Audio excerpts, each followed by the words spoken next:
He said reforming this government or reforming this nation will take a number of years, and he's just 2 years into office. Do you agree with him when he said give him more time? My dear sister, 2 years is enough time to know the direction of where any competent and capacitated leadership is headed. As it is today, what exactly is the vision and direction of this current APC-led federal government?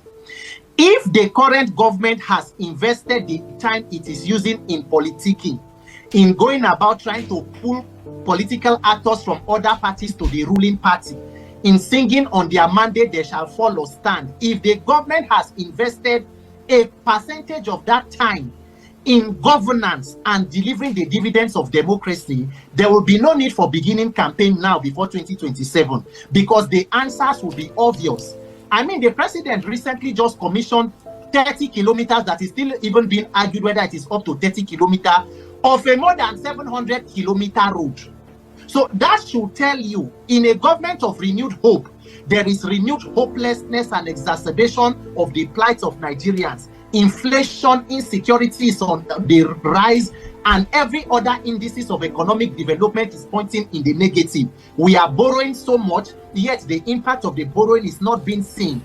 Corruption is on the rampant across the board and across a government institution. So what exactly is the incentive or the dividends we are benefiting? So 2027 is not whether about northern politicians or anybody.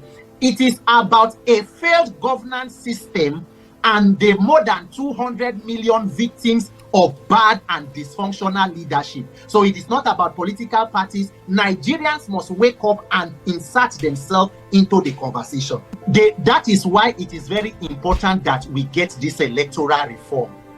It doesn't matter which of them is able to or wants to do something. We must build a system that instills in you the desire to deliver. Because imagine if politicians knew that if people vote them in and they fail to perform, the people have the ability to vote them out. I don't know if you understand what I'm saying. So the only problem in Nigeria is a lack of system that holds anybody accountable.